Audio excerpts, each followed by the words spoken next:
Hello everyone and welcome to my channel. ಇವತ್ತಿನ ಈ ಕ್ಲಾಸಲ್ಲಿ ನಾವು least square method of demand ಫೋರ್ಕಾಸ್ಟಿಂಗನ್ನು ಕಲಿಯೋಣ. ಸೊ ಡಿಮಾಂಡ್ ಫೋರ್ಕಾಸ್ಟಿಂಗಲ್ಲಿ ನಾವು ಸ್ಟ್ಯಾಟಿಸ್ಟಿಕಲ್ ಮೆಥಡ್ಸ್ ಅಥವಾ ಮಾಡರ್ನ್ ಮೆಥಡ್ಸ್ ಅಂತ ಏನು ಕರಿತೀವಿ ಅಥವಾ ಕ್ವಾಂಟಿಟೇಟಿವ್ ಮೆಥಡ್ಸ್ ಅಂತ ಏನು ಕರಿತೀವಿ, ಅದರಲ್ಲಿ ಒಂದು ಮೆಥಡ್ ಅಂತ ಅಂದರೆ least square method. So least square ಮೆಥಡಲ್ಲಿ ಹೇಗೆ ಕ್ಯಾಲ್ಕುಲೇಟ್ ಮಾಡೋದು ಅನ್ನೋದನ್ನು ನೋಡೋಣ. So first let us take up the problem. Using least square method or straight line trend equation.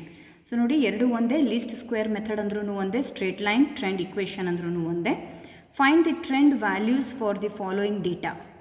Also estimate the demand for the year 2022.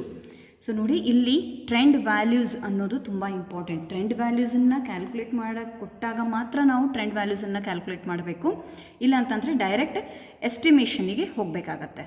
Okay, so equation find out ಮಾಡಿ direct ಎಸ್ಟಿಮೇಷನಿಗೆ ಹೋಗಬೇಕಾಗತ್ತೆ. Trend values ಯಾವಾಗ ಕೊಡ್ತಾರೆ, ಮೊದಲು ಕೊಟ್ಟಿರೋ ಡೇಟಾಗೆ trend ವ್ಯಾಲ್ಯೂಸನ್ನು calculate ಮಾಡಿ ಆಮೇಲೆ ಎಸ್ಟಿಮೇಷನಿಗೆ ಹೋಗೋದು. Okay, so let us proceed with this.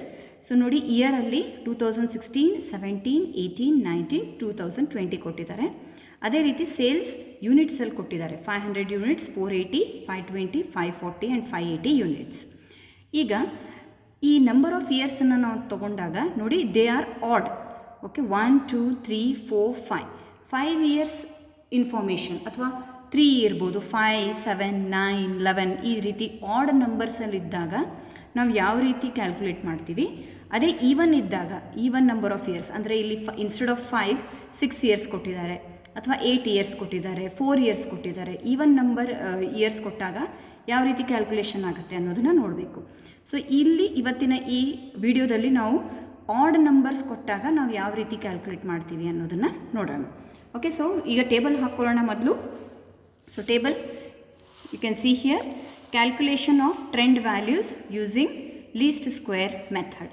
So ಇಲ್ಲಿ ನಾನು 6 ಕಾಲಮನ್ನು ಹಾಕ್ಕೊಂಡಿದ್ದೀನಿ. ಸೊ ಫಸ್ಟ್ ಈಸ್ ಇಯರ್ ಕೊಟ್ಟಿದ್ದಾರೆ. ಸೊ ಇಯರನ್ನು ನಾವು ಕ್ಯಾಪಿಟಲ್ ಎಕ್ಸಲ್ಲಿ ಇಂಡಿಕೇಟ್ ಮಾಡ್ಕೋಬೋದು. Then sales is our y variable. Okay, then next we have small X find out ಮಾಡೋದು ಹೇಗೆ, ಕ್ಯಾಪಿಟಲ್ ಎಕ್ಸ್ ಮೈನಸ್ ಇಲ್ಲೊಂದು ವ್ಯಾಲ್ಯೂ ಬರಬೇಕಾಗತ್ತೆ. ಅದು ವ್ಯಾಲ್ಯೂ ಏನು ಬರುತ್ತೆ ಅನ್ನೋದನ್ನು ಹೇಳ್ತೀನಿ. Then next we have X square.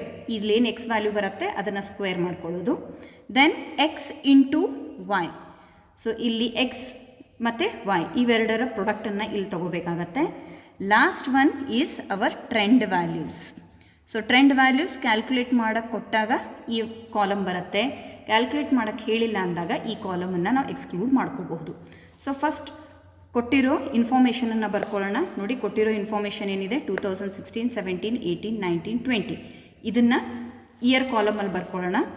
2016, 2017, 2018 ಮತ್ತು 2019, ಲಾಸ್ಟ್ 2020. ಅದರ ಹಾಗೆಯೇ ಈಗ ಸೇಲ್ಸ್ ಯೂನಿಟ್ಸ್ ಏನು ವ್ಯಾಲ್ಯೂ ಕೊಟ್ಟಿದ್ದಾರೆ ಇದನ್ನು ನಾವು ವೈ ಕಾಲಮಲ್ಲಿ ಬರ್ಕೊಳ್ಳೋಣ. So 500, next 480 units, next 520 units, 540 units ಮತ್ತು 580 ಯೂನಿಟ್ಸ್. ಸೊ ಜಸ್ಟ್ ಈ ಇನ್ಫಾರ್ಮೇಷನನ್ನು ನಾವು ಈ ಕಾಲಮಲ್ಲಿ ನಾವು ಹಾಕ್ಕೊಂಡಿದ್ದೀವಿ. ನಾವು let us come to calculation of ಎಕ್ಸನ್ನು ಹೇಗೆ ಕ್ಯಾಲ್ಕುಲೇಟ್ ಮಾಡೋದನ್ನು ಹೇಳ್ತೀನಿ. ಸೊ ಇಲ್ಲಿ ಆಡ್ ನಂಬರ್ಸ್ ಇದೆ, because n is equal to 5. So ಈ ರೀತಿ 5 ಅಥವಾ ಆಡ್ ನಂಬರ್ಸ್ ಇದ್ದಾಗ ನಾವೇನು ಮಾಡಬೇಕು, ಸೆಂಟರ್ ವ್ಯಾಲ್ಯೂನ ತೊಗೋಬೇಕು. So you can see centre value ನೋಡಿ, ಮೇಲ್ಗಡೆ 2, ಕೆಳಗಡೆ 2, ಇದೊಂದು ವ್ಯಾಲ್ಯೂ ಉಳ್ಕೊಳ್ಳುತ್ತೆ. ಇದೇ ನಮಗೆ ಈ ವ್ಯಾಲ್ಯೂನ ಇಲ್ಲಿ ತೊಗೋಬೇಕು. ಓಕೆ, ಸೊ 2018 ಅಂತ ಹಾಕ್ಕೊಳ್ಳೋಣ ಇಲ್ಲಿ ಸೆಂಟರ್ ವ್ಯಾಲ್ಯೂ.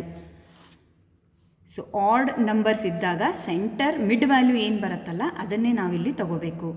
ಈಗ X minus 2018, X capital X ಯಾವುದು ಇಲ್ಲಿ, ಈ column.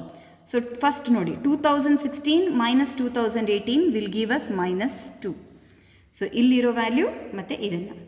Next 2017 minus 2018 -1, 2018 minus 2018 0, 2019 minus 2018 plus 1, 2020 minus 2018 2. Okay, so next ಈಗ ಇದನ್ನೇ ಸ್ಕ್ವೇರ್ ಅಪ್ ಮಾಡ್ಕೋಬೇಕು, X square. So -2 into -2 is +4, -1 into -1 +1, 0 into 0 is 0, 1 into 1 1, 2 into 2 4.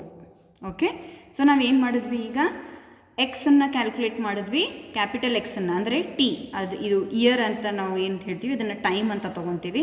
So ಅದನ್ನು ಎಕ್ಸ್ ಕ್ಯಾಪಿಟಲ್ ಎಕ್ಸಲ್ಲಿ indicate ಮಾಡಿದಾಗ x minus ಈ ಮಿಡಲ್ ವ್ಯಾಲ್ಯೂ ನಾವೇನು ತೊಗೊತೀವಲ್ಲ ಆ ವ್ಯಾಲ್ಯೂನ ಮಾಡ್ತಾ ಹೋಗಬೇಕು. ಈಗ ನೆಕ್ಸ್ಟ್ ನೋಡಿ ಎಕ್ಸ್ ವೈ ಇದೆ. ಸೊ ಎಕ್ಸ್ ವೈ ವ್ಯಾಲ್ಯೂ ಹೇಗೆ ಫೈಂಡ್ ಔಟ್ ಮಾಡ್ಕೋಬೇಕೀಗ, ಎಕ್ಸ್ ಇಂಟು ವೈ, ಎಕ್ಸ್ ಇಲ್ಲಿದೆ, ವೈ ಕಾಲಮ್ ಇಲ್ಲಿದೆ. So 500 into -2 will give us -1000. Okay, next 480 -1 -480. Okay, then next 520 into 0 0, 540 into 1 540, ಅದೇ ರೀತಿ 580 ಇಂಟು 2 1160. ಓಕೆ, ಈಗ ಟ್ರೆಂಡ್ ವ್ಯಾಲ್ಯೂಸನ್ನು ನಾವು ಲಾಸ್ಟಲ್ಲಿ ಮಾಡೋಣ. ಸೊ ಇದಿಷ್ಟಾಯಿತು. ಈಗ ಇದರದ್ದು ಟೋಟಲ್ ತೊಗೊಂಡ್ಬಿಡೋಣ. ಸೊ ಇಲ್ಲಿ 5 ಇಯರ್ಸ್ ಇತ್ತು, 5 ಹಾಕ್ಕೊಂಡ್ವಿ. ಇಲ್ಲಿ ಸಮೇಷನ್ ವೈ ಇವೆಲ್ಲ ವ್ಯಾಲ್ಯೂಸನ್ನು ಆ್ಯಡ್ ಮಾಡ್ಕೋಬೇಕು. ಇದ್ರ ವ್ಯಾಲ್ಯೂನ ನಾವು ಆ್ಯಡ್ ಮಾಡ್ಕೊಂಡಾಗ ನಮಗೆ ಬರೋದು 2620. Okay, then next summation X ತಗೊಳ್ಳಿ. ಸಮೇಷನ್ ಎಕ್ಸ್ ನೋಡಿ, ಇಲ್ಲಿ -2 -1 ಇದೆ, ಇಲ್ಲಿ 0 ಇದೆ, ಇಲ್ಲಿ 1 2 ಇದೆ. ಸೊ -2 ಇದೆ, ಇಲ್ಲಿ +2 ಇದೆ, ಇಲ್ಲಿ -1 ಇದೆ, ಇಲ್ಲಿ +1 ಇದೆ, ಎಲ್ಲ ಕ್ಯಾನ್ಸಲ್ ಆಗುತ್ತೆ. So 0. Next x square total ತಗೊಳ್ಳಿ. Summation x square 4 + 1 5 + 0 5 + 1 6 + 4 10. So X square is 10. ಅದೇ ರೀತಿ ಸಮೇಷನ್ ಎಕ್ಸ್ ವೈ ಮಾಡೋಣ.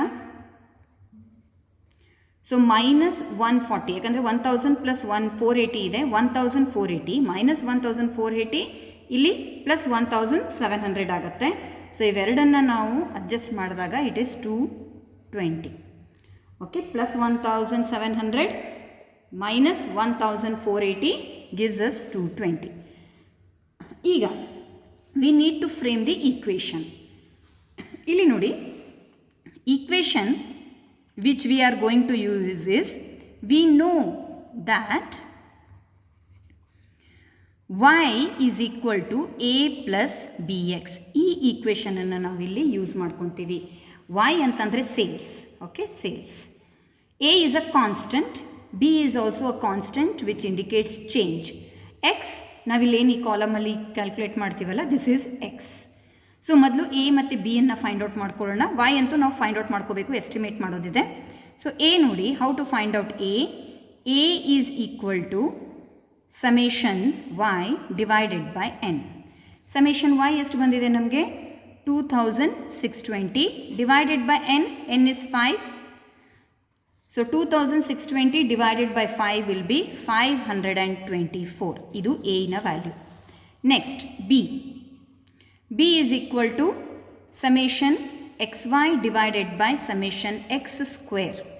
Okay, summation xy ಎಷ್ಟಿದೆ, 220 divided by x square is 10. ಹಾಗಾದರೆ b ನ ವ್ಯಾಲ್ಯೂ 22. ಈಗ ಈ ಈಕ್ವೇಷನನ್ನು ಫಿಟ್ ಮಾಡೋಣ. ಈಕ್ವೇಷನ್ ಏನು, y is equal to a plus bx. So y is equal to a is ಎಷ್ಟು ಬಂತು, 524 plus b is 22x. So ಎಕ್ಸಿನ ವ್ಯಾಲ್ಯೂ ನಮ್ಗೆ ಯಾವ ಇಯರಿಗೆ ಕ್ಯಾಲ್ಕುಲೇಷನ್ ಮಾಡೋಕ್ಕೆ ಕೊಡ್ತಾರೆ, ನಾವು ಅದನ್ನು ಯೂಸ್ ಮಾಡ್ತಾ ಹೋಗಬಹುದು. ಓಕೆ, ಸೊ ಈಗ ಟ್ರೆಂಡ್ ವ್ಯಾಲ್ಯೂಸಿಗೆ ಬರೋಣ. ಸೊ ಟ್ರೆಂಡ್ ವ್ಯಾಲ್ಯೂಸ್ ಇಲ್ಲಿ ಕ್ಯಾಲ್ಕುಲೇಟ್ ಮಾಡೋಕ್ಕೆ ಕೊಟ್ಟಿದ್ದಾರೆ. ನಮ್ಮ ಈಕ್ವೇಷನ್ ರೆಡಿ ಇದೆ, that is y is equal to 524 plus 22x. ಇದನ್ನೇ ನಾವಿಲ್ಲಿ ಯೂಸ್ ಮಾಡ್ತಾ ಹೋಗೋಣ. ಸೊ ಫಸ್ಟ್ ನೋಡಿ, ಒಂದಕ್ಕೆ ಇಲ್ಲಿ ಬರೆದು ಹಾಕ್ತೀನಿ.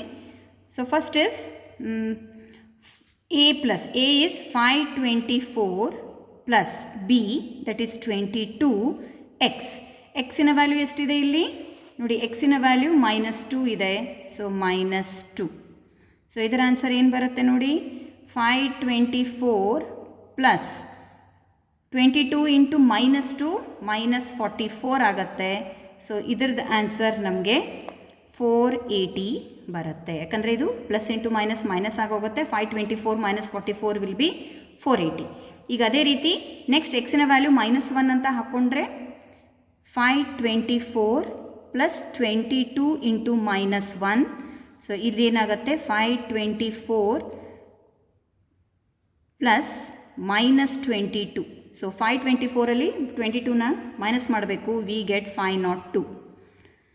ನೆಕ್ಸ್ಟ್ 0 ಇದೆ. ಸೊ 0 ಮಾಡಿದಾಗ 524 ಪ್ಲಸ್ 22 ಇಂಟು 0 ಅಂದರೆ 524 plus 0. 22 into 0 is 0.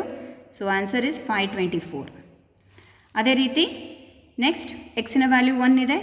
524 plus 22 into 1 will be 524 plus 22 into 1 is 22 plus ಆಗತ್ತೀಗ. ಸೊ 546. ಲಾಸ್ಟ್ 524 ಪ್ಲಸ್ 22 ಇಂಟು 2 ಅಂದರೆ ಇದು 524 ಪ್ಲಸ್ 44 ಆಗುತ್ತೆ 568. ಸೊ ಇದನ್ನು ನೀವು ಕ್ಯಾಲ್ಕುಲೇಷನ್ ಇಲ್ಲೇ ಮಾಡ್ಕೋಬೋದು ಅಥವಾ ಇಲ್ಲಿ ಕೆಳಗಡೆ ಮಾಡಿಕೊಂಡು ಡೈರೆಕ್ಟ್ ಈ ಫೈನಲ್ ವ್ಯಾಲ್ಯೂಸನ್ನಲ್ಲಷ್ಟೇ ಇಲ್ಲಿ ಹಾಕೋಬೋದು. ಸೊ ನಾನು ಕ್ಯಾಲ್ಕುಲೇಷನ್ ಇಲ್ಲೇ ತೋರಿಸ್ಕೊಂಡ್ಬಿಟ್ಟಿದ್ದೀನಿ ನಿಮಗೆ. ಸೊ ಈಗ ನೋಡಿ, find the trend values for the following data ಅಂತ ಕೊಟ್ಟಿದ್ದರಿಂದ ಈ ಡೇಟಾಗೆ ನಾವು ಟ್ರೆಂಡ್ ವ್ಯಾಲ್ಯೂಸನ್ನು ಫೈಂಡ್ ಔಟ್ ಇಲ್ಲಿ ಮಾಡಿದ್ವಿ. ಈಗ ನೆಕ್ಸ್ಟ್ ಏನು ಕೊಟ್ಟಿದ್ದಾರೆ, estimate the demand for the year 2022. So demand for the year 2022ನ ನಾವು ಫೈಂಡ್ ಔಟ್ ಮಾಡಬೇಕು ಅಂತಂದರೆ, so I will write here estimation of demand for the year 2022. So what is the formula? Y is equal to A plus BX. So A we know 524 plus B ಅಂದರೆ 22. ಈಗ ಎಕ್ಸಿನ value ಎಷ್ಟು ತಗೋಬೇಕು? So ಎಕ್ಸನ್ನು ನಾವು ಹೇಗೆ find out ಮಾಡಿದ್ದೀವಿ ನೋಡಿ,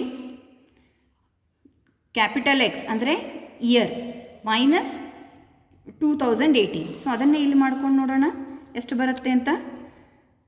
X is equal to small x is equal to capital X minus 2018. So ಈಗ capital x ಎಷ್ಟು ಅಂತ ಕೊಡ್ತಾ ಇದ್ದಾರೆ, 2022.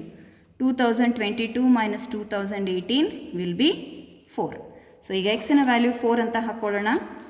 ಸೊ ಎಕ್ಸಿನ ವ್ಯಾಲ್ಯೂ ನಾನು 4 ಅಂತ ಹಾಕ್ಕೊಂಡಾಗ ನೋಡಿ, 524 plus 22 into 4 is 88. So 612. So what is this 612? This is the estimation. ಏನಂತ ಎಸ್ಟಿಮೇಷನ್ ಇದು 2022 ಅಲ್ಲಿ, ಇಲ್ಲಿ 2020 ವರೆಗೂ ಇದೆ. 2022 ಅಲ್ಲಿ ಸೇಲ್ಸ್ ಎಷ್ಟು ಇರಬಹುದು? 2022 ಅಲ್ಲಿ sales is 612. So you can write therefore the demand estimation for the year 2022 is 612 units. Okay, this is how we are going to solve under linear, so that is least square method.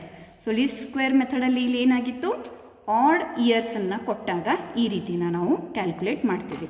Okay, so next ಕ್ಲಾಸಲ್ಲಿ ನಾವು ಇದು even numbers ಇತ್ತು ಅಂತಂದರೆ, even number of years ಇದ್ದಾಗ ಯಾವ ರೀತಿ mid ವ್ಯಾಲ್ಯೂನ ತೊಗೊಂಡು calculate ಮಾಡಬೇಕು ಅನ್ನೋದನ್ನು ನೋಡೋಣ.